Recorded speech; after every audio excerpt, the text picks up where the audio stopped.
कृष्णारी मंडळी नर्मदे हार. आम्ही या ठिकाणी बद्रिकाश्रम गुप्तेश्वर महादेव मंदिर या ठिकाणी आलेलो आहोत. आपण पाहू शकता नर्मदा मैयाचा मोठा पूल आहे.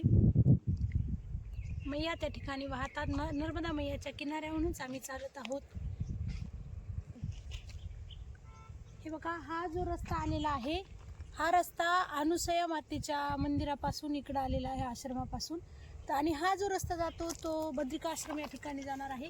तर आम्ही आता बद्रिकाश्रम या ठिकाणी निघालेलो आहोत. त्या ठिकाणी आमचा दुपारचा मुक्काम, जेवणाचा मुक्काम असणार आहे. तर सगळ्यांना नर्मदे. बघा माऊली, आम्ही बद्रिकाश्रम या ठिकाणी आलेलो आहोत. हे बघा, हनुमंतराया किती मोठी मूर्ती आहे. या नर्मदा मैयाच्या काठावरती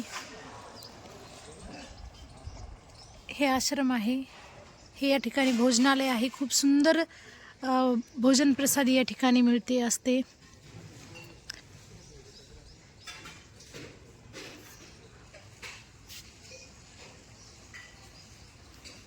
खूप सुंदर आश्रम आहे. पूर्ण आश्रम मी तुम्हाला दाखवेल, पण सध्या आपण नर्मदा मैयाच्या काठावरती आहोत. हे हनुमंतराय आहेत. या ठिकाणी अशीच मोठी मूर्ती भगवान भोलेबाबाची आहे बघा. आणि समोरचं जे गाव दिसतंय ते गाव म्हणजे चांदोर आहे. आणि हे व्यासबेट आहे समोर जे आहे ते. खूप सुंदर या ठिकाणी नर्मदा मैयाच्या काठावरती हे बद्रिकाश्रम आहे. तर आता बद्रिकाश्रमाच्या या नर्मदा मैयाच्या काठावर आम्ही आहोत. तर तुम्हाला सगळं आश्रम मी त्याचं दर्शन करून देईल. बाबाजी बसलेले आहेत. या ठिकाणी राहतात बाबाजी. खूप सुंदर आश्रम आहे. या ठिकाणी प्रकृती मातेचं सौंदर्य आपण पाहू शकता. फुलं आहेत, झाडं आहेत. अनेक ठिकाणी तुळशी वृंदावन आहेत, तुळशी लावलेल्या आहेत. हे महेशपुरी कुटी आहे. सर्व संन्यासी महात्मा या ठिकाणी राहतात.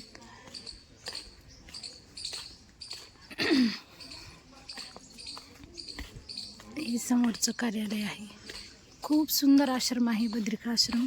असं वाटते की आपण बद्रिकाधाम या ठिकाणीच पोहोचलेलो आहोत. फुलांची झाड.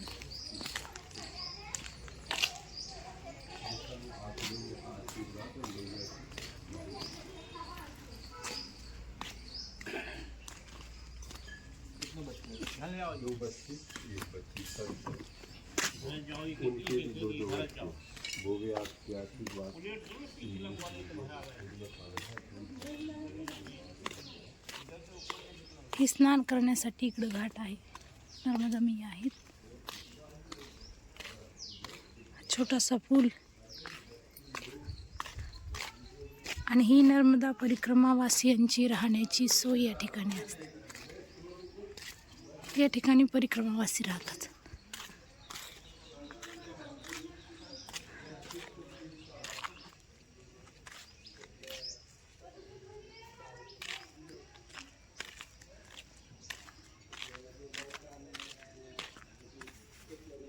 हे तुळस, ही कृष्ण तुळस आहे.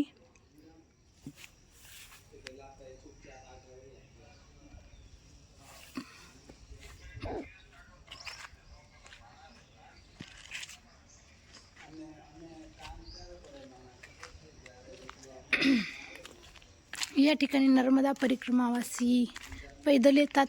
त्यांचं राहण्याचं नियोजन, त्यांची राहण्याची सोय या ठिकाणी आहे.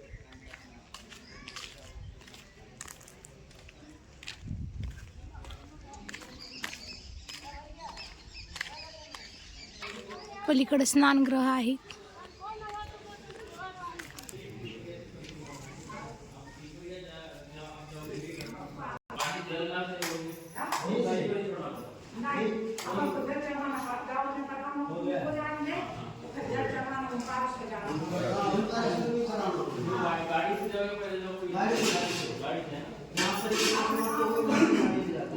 हे आमचे बाबा आहेत, संन्यासी बाबा.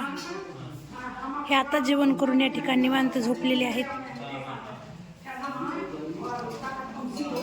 हे बाबाजी आता निवांत जेवण करून आले, मोबाईल चालवत आहे.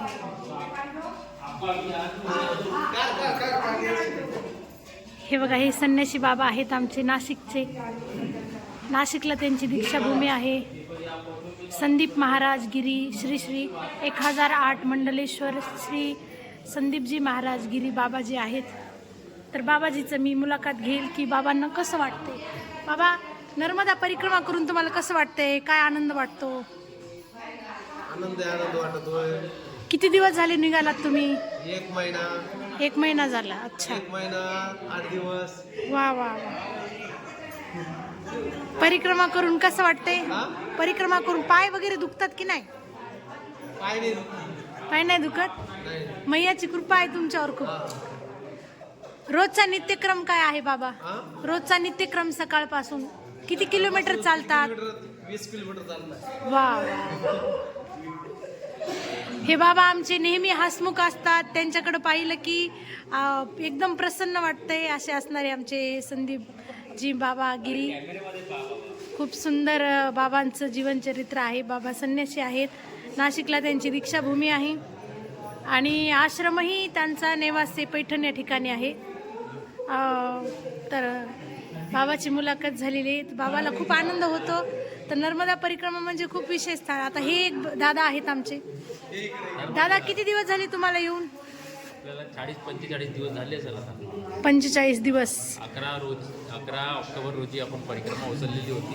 अच्छा. ओंकारेश्वर. त्याच्यानंतर आम्ही पायी चालत आहोत. हा, आनंद आहे. आनंद आहे. परिक्रमावरती खूप आनंद आहे. खूप आनंद वाटतो. बरोबर आहे. तर मैयाने खूप कृपा केली तुमच्यावर, आमच्यावर, सगळ्यांना घेऊन मैया या ठिकाणी बॅग आहे जी आम्ही आणली होती. हा, आता पूर्ण बॅग भरलेली आहे. वा वा. म्हणजे एवढं बॅग भरून मैयाने दिलं सर्व? भरपूर बोली काही गोष्टी. वा वा. काय अनुभव तुमच्या जीवनातला परिक्रमेमधला? आता आहे अनुभव. हळूहळू अजून येतो. पिढी सोडतो. नाही ते असं हो, म्हणजे काही व्यसन होतं एक छोटंसं, ते तुम्ही सोडून होते. दिलं बरेच काही आता सुटल्या मैयाच्या किनाऱ्यावर आले. मैयाच्या कृपेनं. मैयाच्या कृपेनं सोडलेलं आहे. सागरा आणि संतांच्या संगतीमध्ये. महाराजांच्या सोबतच चाललो मी. हा, म्हणून म्हणतात की संतन के संग लागरे तेरी अच्छी बनेगी. तर आता हे बाबा आपल्या इकडचेच आहेत, महाराष्ट्रातले, आपल्या मराठवाड्यातले, नर्मदेहार. बाबा, थोडं तुमचं काही परिचय सांगा, कुठले आहेत? परिचय काहीच नाही. माझं नाव हरिराम काकडे आणि आपलं आहे यूट्यूबचं चॅनल यात्रा मार्ग ह्या नाव आहे. बरोबर. नर्मदेहार. नर्मदेहार. आणि ते बाबा ही परिक्रमा करतात नर्मदेहार. या सगळ्या माता माऊल्या पायी परिक्रमा करतायत. हे बघा माऊली, ही नर्मदा मैया नदी आहे. नर्मदा मैयाला मिसळणारी नदी आहे. तर ही नदी पार करून आम्ही पुढे जात आहोत. पुढे कुबेर भंडार या ठिकाणी जायचे आहे मला. तर चला, आजचा रात्रीचा मुक्काम आमचा कुबेर भंडार या ठिकाणी असणार आहे. आणि त्या कुबेर भंडाराचा इतिहास, त्या क्षेत्राचं काय आहे ते मी तुम्हाला पुढच्या व्हिडिओमध्ये सांगितलं. रामकृष्णारी मंडळी नर्मदेहार. बघा, आम्ही कुबेर भंडारी या ठिकाणी आलेलो. नर्मदा मैयाचं तट आहे. या ठिकाणी आम्ही स्नान केलं. महाराष्ट्रातून अनेक भक्त मंडळी या ठिकाणी आलेले आहेत. तर आपण पाहू शकता, हे मंदिर आहे. वरती मी तुम्हाला मंदिरामध्ये दर्शन करून देणार आहे. आणि हे आहे उत्तर तट, ते आहे दक्षिण तट. ते बघा स्वामीनारायण मंदिर आहे. मी त्याचाही व्हिडिओ त्या ठिकाणी टाकलेला आहे, स्वामीनारायण मंदिराचा, ज्यावेळेस आम्ही दक्षिण तटावरती होतो. आणि अनेक भक्त मंडळी या ठिकाणी दर्शन करायला येतात. ते जहाजीतून पलीकडे जातात, स्वामीनारायण दर्शन करतात, तिकडून परत इकडे येतात. आणि कुबेर भंडारी या ठिकाणी मोठं क्षेत्र आहे, प्रसिद्ध आहे. कुबेरजी या ठिकाणी राहतात, वास्तव्याला आहेत. त्यांच्यासोबत भगवान शंकर, माता पार्वतीचंही वास्तव्य आहे. अशी सुंदर असणारं तीर्थक्षेत्र आपणही या ठिकाणी यावं. कारण कुबेर देवाच्या शरण आल्याच्या नंतर कुबेरदेव भरपूर पैसा देतात, धन देतात. कारण धनाची देवता आहेत. म्हणून हे सुंदर क्षेत्र आहे, आपण पाहू शकता. तर पुढे दर्शन करून तुम्हाला मी देईल. तर त्या साईडला बाजूला तिकडं नर्मदा मैया आणि दुसरी एक नदी आहे, त्या दोन्हीचा संगम होतो. तर त्या ठिकाणचे आपण दर्शन करू शकता. तर असं सुंदर क्षेत्र आहे.